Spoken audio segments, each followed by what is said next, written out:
Here we are with Spencer Lee. Spencer, thanks for taking the time. Haven't talked to you before. Have a lot of questions I wanted to ask you. Um, so, you just won a state championship, but I want to take you back. Can you just tell me a little bit about how old you were when you started wrestling? Who introduced you to the sport? Well, I started wrestling when I was 6 years old. My parents were judo people. They did judo, sport judo. My mom was the alternate on the Olympic team for judo in 1992. My dad was a national coach, so they expected me to do judo. But when we moved from Denver, Colorado, where I was born, to Pennsylvania, there's no judo in Pennsylvania. And so he didn't know what to do. And I remember coming home from school when I was 6 years old, and all my friends wrestled. And I was like, Dad, can I wrestle? My dad's like, wrestling? Why do you want to wrestle? Because he's a judo guy. So kind of just got into it like that. And we started wrestling, and he found out that I had a knack for it. And I was pretty good kind of my entire life, had a success from when I was 6 to now. So When did you start taking it seriously? When I was 8 years old, I went to Tulsa Nationals. It was my first national tournament of my entire life. My dad expected me to go 0-2 because they had a challenge bracket tournament. But if you go 0-2, all the other 0-2s made a new bracket. Okay. And then you could keep wrestling more matches. That's what he expected me to do. Well, I ended up winning my first match. I pinned my kid, and he was like, wow, that's pretty good. Then I had, the number 2 seed who was a champion last year, and I beat him 5-3. I took him down with, 1 second left to win. Okay. And my dad started thinking, oh, wow, he's winning. He called my mom, well, he's out. He can't be in the challenge tournament, but, he just beat the number 2 seed.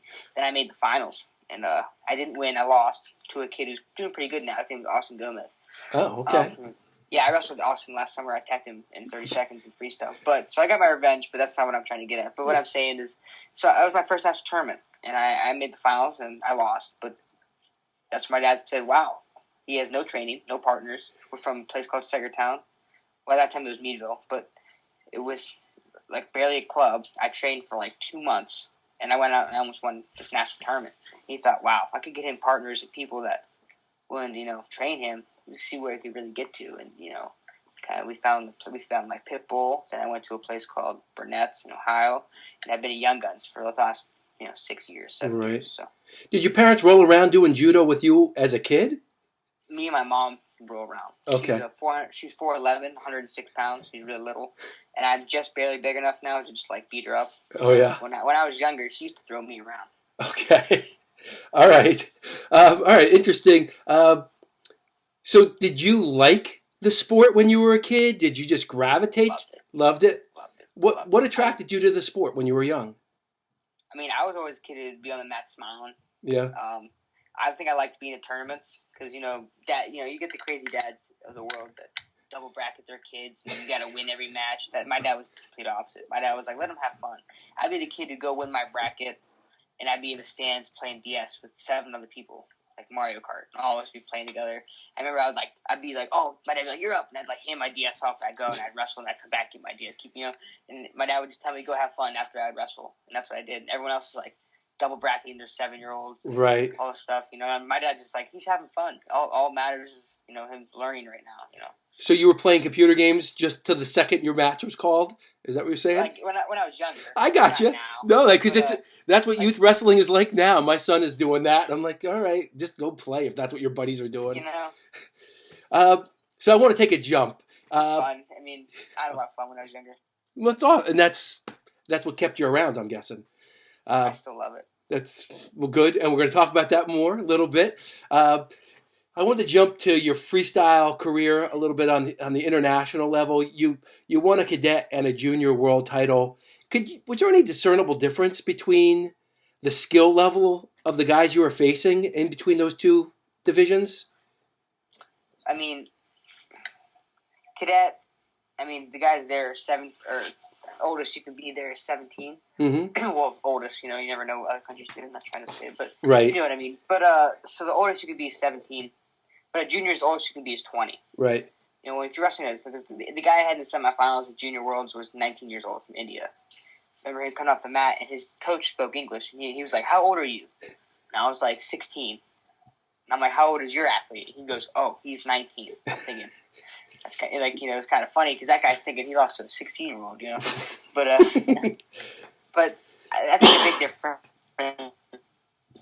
uh, size. At Cadet Worlds, they weren't really as like built. Yeah. Whereas the guys I had in juniors were they're like the kid from India was really well built. He was bigger than me, and I think I'm a pretty big 110-pounder. He was big. Yeah. Yeah, I saw some of the matches online. Was the technique similar between the two divisions? I don't know. I wasn't that long. Yeah, you were not. You didn't really have any chat. All right, all right. So you tried qualifying at 54 kilograms, and you had a loss to Dat and Fix.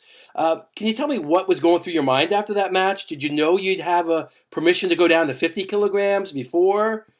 Well, it was like I already won a world title at 110, so I wanted to move up to try and win a world title at 119 just to, it was more for me. It was more to have fun, try something new. Because I knew if I went 110, I would win again. That's kind of my mindset. Yep. So I was like, let's lift, let's get bigger. You got college to think about in a couple of years. Let's just try and get bigger. So I tried to get bigger. And I think I got a little bigger, not really, but so I went 19, and I had my first loss in America in freestyle, to Date Fix, and like I remember not knowing what happened after the match because like my mind was like out of it. It was almost like I didn't want to be there. Like after I lost, I wasn't really even like mad. It was a weird tournament. Usually when I win, I get mad because like I didn't do good enough. Mm-hmm. So like not being upset when I lost is there's something wrong with me.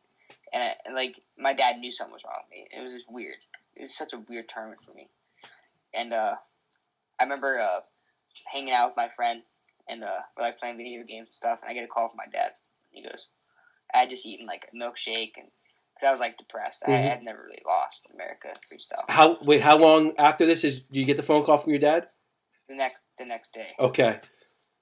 Like the next day. All right. Like or that night, really. That night. The day that I lost. And I get a call. I'm trying to stay away from people, hanging with my friend.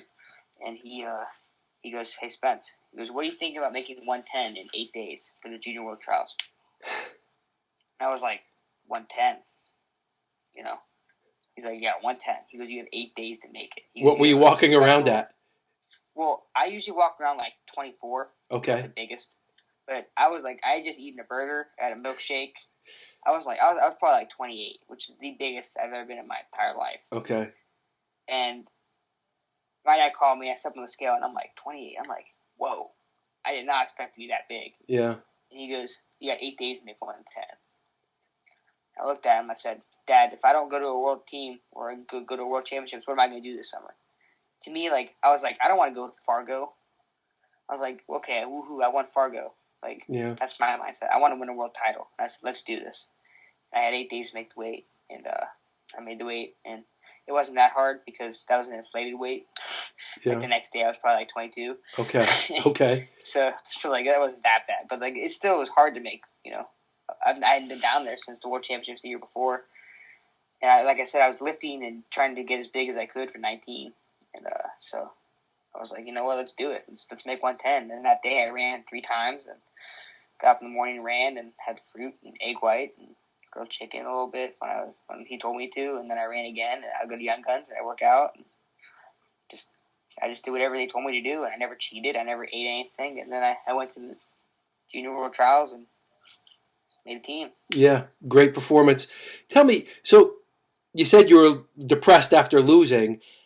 What kind of thoughts are running through your mind between the loss and junior trials? And how do you deal with any negative thoughts? Everybody kind of deals with them differently. I'm just curious what your approach is to it. Well, my approach was when adversity punches you in the face, get up, punch it right back. So I said, you know what? I lost. I'm not going to win a cadet world title. I'm going to win a junior world title. Okay. So I did. And that's it. Okay. And it worked. Worked really well. During that title run, that's when you hurt your shoulder? No, I was injured beforehand. Oh, in cadets? No, I tore my labrum about 7 days before the World Championships. In practice? Correct. I have no idea how it happened. It just hurt. All right. So it clearly didn't affect your performance, but was it pain? Did it feel like it was limiting your strength? Just pain? Yeah, it was just pain. I gotcha. So that tells the next thing is, so you're injured. How after the World Championships, how quickly did you have surgery? Well, when I was at the training center, they didn't give me an MRI, So they said I was fine. The physician said, you're good. You're not hurt. It just, you might have cracked the growth plate in your shoulder. It would just take time to heal, He goes, you won't hurt it any worse than you already hurt it. And I was like, well, I want an MRI. I want to know what's there. And he goes, you don't need an MRI. You're fine. So I was like, okay, I'll listen to this guy. This is at the IOC? Yeah, the guy at the OTC. Yep. Okay. So about a month later, my shoulder's still bothering me. And I'm like, this isn't right, So my dad he calls desperately to Dr. Bradley, who's my doctor, and he gets me an MRI. And he reads it, and he goes, well, you have a torn labrum. He goes, you have to get surgery. He goes, you can have surgery tomorrow. He goes, in 6 months, we'll be back. And I was like, that was like a punch to the face, So I was like, 6 months? I've never taken 6 months off my life. Like, I didn't know what to do. Yeah. And, ultimately, it was either go through my season with it hurt, wrestle sparingly, win Ironman Powerade, states again, and then have surgery in the summer. And I was like, I don't care about Ironman Powerade, that kind of stuff. I was like, I want to win another world title. So I said, let's have surgery now. So that was my decision. So I had surgery. So 6 months later, I could come back for my state tournament, and now I'm training freestyle. So, unlike between the loss from cadets and juniors, when you get back up, someone punches your face, you punch them right back. You couldn't punch anybody back during the 6 months off. How did you deal with it? What did you do during that 6 months? Well, the first 3-4 weeks, you couldn't really do anything. I squeeze the ball and physical therapy. I did whatever my doctor told me to do with my arm. Were doubts creeping into your mind during that period? Nope. No? Okay. I never have doubt. Okay. Just don't think about it. I just do what I'm told, and I listen. They tell me to do something, I do it. I just don't think about it. I just didn't think about what if I wrestle and I tear it again? I don't think about that. I just think I'm gonna score. I'm gonna score, and I'm gonna keep scoring, and I'm gonna protect myself to the best of my ability. If I watched a lot of film when I was hurt of good wrestlers on international level, like Kudikov, Satia, old wrestlers, just learning. Uh-huh. That's how I kind of spent the time. I mean, it wasn't too bad, but the worst part was watching my teammates wrestle. Yeah. And some of my backup, or watching my backup lose in a match close, and I'm thinking I would have killed that kid. Kind of I felt bad because my backup's out there. He's small. He's a 113 pounder, but he's wrestling 20, and he's fighting as hard as he can. He's fighting off his back, And I'm thinking, man, I could prevent that, if I went out there, and so that kind of stunk. But I just need to be patient, and just not worry about it, and just come back as strong as you can. So, there were never any injury doubts. Were you ever worried about coming back 100%? The shoulder's a complicated thing, the labrum. No. Dude, I love that mental toughness. That's tremendous. I just do what I'm told. So you came back 6 months later at the end of the PAA season, and you go on to win a championship. Did you feel any rust coming back on the mat? No. None? How long were you working out before you actually went live in a match? I mean, working out or wrestling? Wrestling, working out. Okay, well, I started wrestling for February 6th maybe. And my first match was February 11th. And then I had sections February 27th, and I was ready to go. Was your cardio in good shape at that point? I had been doing cardio for 4 months. You had been? Okay. The only problem was I had a lung infection, and I could barely breathe. And then I had the flu the week of my section tournament, plus the lung infection.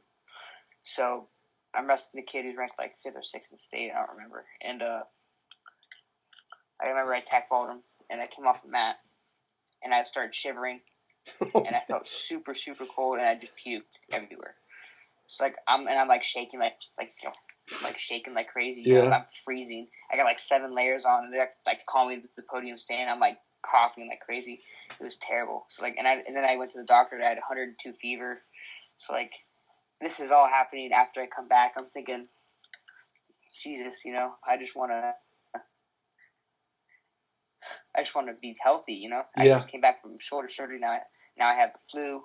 Plus I have this virus in my lungs. It makes me I can't breathe. So my dad's worried about whip duels and state tournament. Right. Because I couldn't really it wasn't a cardio problem because I wouldn't get tired. I would just start coughing like crazy. I just couldn't catch my breath. Not like I didn't have breath. I just couldn't catch my breath. It was weird. So, like, that sucked. So I was still getting over that at States. I remember after I wrestled the kid in the state finals, I was, like, standing by on the podium, and I started coughing like crazy. And I looked at me, and he was like, "You okay?" I was like, "Yeah, I've had the flu for, like, 3 weeks." You know? Gotcha. I've had it for 3 weeks, but I wasn't competing. So, so you got a ton of pressure on you, external pressure, coming back from injury. People expect you to repeat again as a state champion. Do you listen to outside pressure or media? That's my dad's job, not mine. Okay, so you're not online looking at flow or anything like that? I don't care. No, nice. I just wrestle. More kids should not pay attention to that stuff. Well, people get so caught up. Yeah. Like I told my dad, I was like, you can tell me what's on there and I'll laugh about it. I was like, but I'm not going to go onto Flow or into forums and stuff and see what people say about me or say about other people because I don't care. I just want to wrestle. I love it. Word. More wrestlers have to stay offline because it affects them mentally. How much pressure do you put on yourself? I mean, you're talking about you just want to win and you don't have negative thoughts. What kind of pressure are you putting on yourself? I mean, I don't really put pressure on myself. I just wrestle. My coaches tell me to score points, and I go out and I score points. That's kind of my mindset. The only pressure I put on myself is, like in practice or if I don't think I wrestled well, you'll see me. I kind of show that sometimes. I'm trying to get better. Like a kid at States got to my leg, and he like ran me out of bounds. He sprints into the middle. And I remember I was so mad. I took him down, I turned him 3 times and pinned him in like 39 seconds after that. And I was just like, and I remember I was like, I threw my anklets like onto the ground, and I shook his hand and I ran. I slammed like the paper on the desk in front of the PIAA guy who you like handed to, and I ran off, and I was like super mad because he got to my leg, like that kind of thing. But so that's overreacting. So the thing to do is piss you off. Okay, I got it. Has anybody ever gotten to you, like physically on a mat that you can remember? No, the only reason I got mad in that match is just because, like, I didn't feel like I warmed up right. Okay. And when he shot, I didn't react. I was kind of mad at myself for not, doing the right thing before the match. So yeah, you can get me mad if you want. I'm sure that'll work. Okay. So speaking of warming up, I don't really care. Speaking of warming up, you mentioned you didn't warm up right. A lot of guys don't warm up. Can you tell me a little bit about your warm up before practice? I warm up hard. I probably warm up for like 30 to 45 minutes before my match, hard, and then I cool off a little bit, and then I re-warm up again for my match. So my warm up is a lot harder than usually most of my matches. Gotcha. That's good technique. I like it. Just moving on a little bit. Can you tell me, you grew up in Western Pennsylvania, for the most part wrestling, I know you were born in Colorado. Can you tell me how that prepared you competing in Pennsylvania as a youngster for competing at an international level? Did it help? I think it's the type of state, country. So, like, you wrestle a lot of really good wrestlers when you're younger, and they go up and they become really well. Good high school wrestlers, eventually college wrestlers. So, I just think, being around good wrestlers, iron sharpens iron. So, that's it. What happened. Dig it. Yeah. Moving on, you already said you're back into freestyle. Can you tell me what your schedule is for competitions over the next few months? Well, I'm probably going to try for the junior world team again, try to win the junior world title. Is that in Iowa in April? When is that? Iowa's the Olympic trials. I just don't know when the junior trials are. They're the 22nd and 23rd of April in Las Vegas. In Vegas, okay. And what weight class are you going to go at? No idea. No idea? Can you tell me what you're walking around at right now? Not a lot. Not much more than what I wrestled this year. Okay. All right. I wrestled 122, so you... Got it. I weighed 122.7 the last day of States. The weight class is 24. Gotcha. Okay. Gives you an idea. Yeah. So you're not really cutting that much weight right now. I don't cut weight. Yeah. Can you tell me what your future plans are? Do you plan on going to college? Do you plan on doing maybe a traditional Aaron Pico, non-traditional way? I'm going to college. You're going to college? Can you tell me what you thought? Did you watch NCAA championships? Yes. Tell me what your highlights were. Any takeaways you had from the? Were you there or were you watching on TV? I was watching TV. I couldn't miss school. I wanted to get my homework done when I miss states rather than miss more days of school. Gotcha.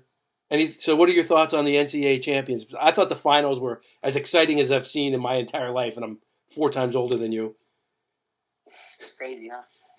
A lot of upsets, a lot of matches that people didn't expect, a lot of close matches. I don't know. It was fun to watch. I love watching some of this. Do you see yourself, like when you watch that, are you thinking, I can't wait to get there? Or you just thinking, oh, those guys are interesting wrestlers? Both. Both? Oh, go ahead. Who wouldn't want to be on that stage? Exactly. I love wrestling with people watching me. I love being on the biggest stage. I've been on the biggest stages in the world, So yeah. That's where I want to be.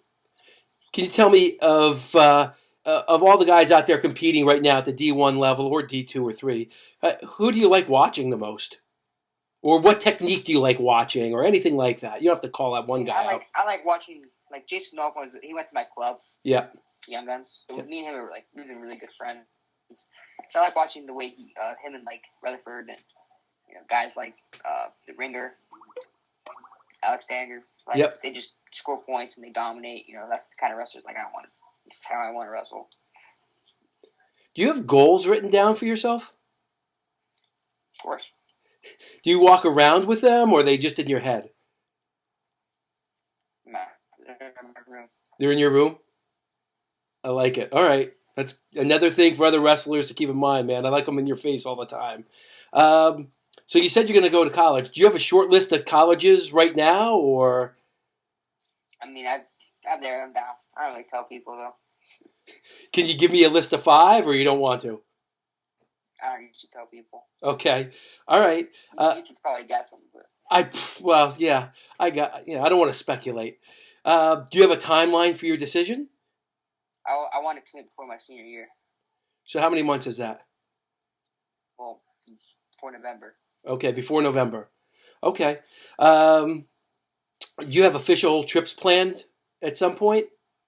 Nope. Will you take them, or are you just going to make your decision? Probably not. I'll probably just make my decision. Okay. I've been to colleges I want. I've already visited a couple. Right, so you've been to Penn State, you've been to Iowa? Yeah. Yeah. And have you been to other ones that I don't know about? Been to Ohio State. Ohio State? Okay. It's just visiting.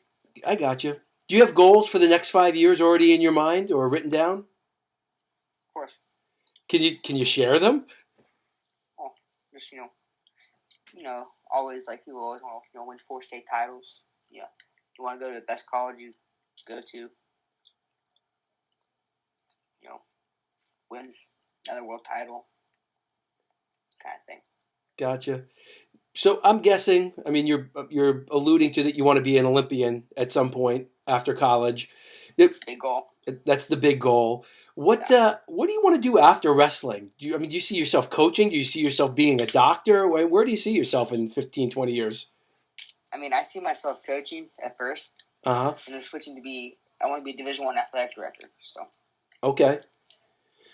I love sports. You love sports? Do you watch sports besides wrestling? Mm-hmm. What are your favorite sports? I watch sports. What are your favorite sports to watch? Soccer? Yeah. Do you play soccer now? I played soccer up to 8th grade. Anything else?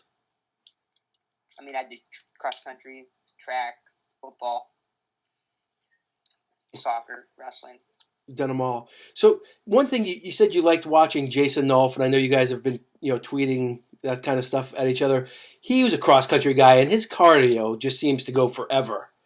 I mean, can you credit where your cardio? I know most of your matches are generally pretty short, but very intense performance. Is it just a mental toughness? Is it your preparation? Everyone gets tired. No matter how hard you work, no matter how much you put in, everyone gets tired. There's no not getting tired. It just who wants it more, who pushes through it, who says, I'm going to keep going. Come on, keep going, keep going, keep going. Keep moving your feet, keep moving your hands. Snap, fake, move. Take him down to his back. Take down a turn, take down a turn. That's why. And I mean, Nolf's build helps him too. He's not ripped. Right, he's not jacked. So if you have a lot of muscle, it takes more oxygen, so that could help too. Yep. And the fact he's probably the most mentally tough kid I've ever met. he used to walk with the young guns. And when coach said to go live, he'd stand in the middle, and people would just rotate down. He would say, "Who's next? Who's next?" Yeah. It goes to the point where like you have guys taking him down that should never touch his leg. Yeah. But he doesn't care and those guys are going home and saying, "Oh man, I took Jason North down." But you know what? Who's winning states? Jason. Yeah. Because you know what? He's the one who stayed in the middle and never left the room. Right. So they might have won that little battle, but Jason's going to win the war because he's the one who pushed it. Like they're going to go with him and take a break and be like, "Oh my God, I took him down," and they're also going to go another 7 goes. So that's why I think it separates him. I don't want to talk about him without him being here. I've talked to him before, but he seemed like he made a flip of a switch at some point. Maybe I saw it at the Disney Duels where he just became go go go all the time. And when I've asked him, he hasn't really think of it that way. But I'm just curious. Do you see yourself having a next level that you can't see, where you're going to take another massive step forward as a wrestler that will be obvious to maybe the viewer, but maybe not to yourself? Don't know. I think so. I think I get better every year. So what are you working on right now? With my hands and feet, snapping, faking, takedown, turn. Okay. That's how I wrestle. Right. Full points. So you love the sport of wrestling. I'll close it out on this. Tell me exactly. So you've been wrestling since you were 6, seriously since 8, world champion, Pennsylvania state champion. What is it about the sport that you love?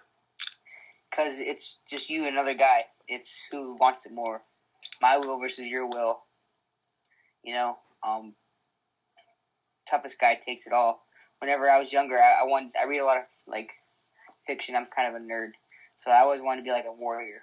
I want to be like a knight or a samurai. You name it. And I always want to be that guy who just like a warrior. Not an MMA fighter, but so like I think wrestling is one of the closest things to be to that. Yeah. My will versus your will. Live and die by the sword. Keep going. Fight to the death, kind of thing. And I just love how tough it is. I love in practice when I bleed. People always run out of the room and put a nose plug in. Yeah. You just wipe it on your shirt. Yeah. Or you keep wrestling and you look at your dad. He just nods his head, runs over, throws a nose plug, and you catch it, rip it back in, and you just don't stop. That kind of thing. You just go no matter what happens. Bust your eye open, take your head. Cauliflower, put a needle in it. So I just love it. I dig it. You're getting me all goosebumpy. So, just a random, follow-up. Is there anything else that you're really good at besides wrestling? Archery. Archery? Do you go archery hunting? Yeah? Yeah. Nice. I use a recurve. Do you really? Me too. I dig it. It's got a primitive primal feel, kind of like wrestling, right? Like I said, I want to be a warrior or a longbow guy, archery. I want to be a guy in fighting. Got it. Well, I appreciate you taking the time, Spencer. Good luck this summer, and we'll be following you. Appreciate it. Thank you very much.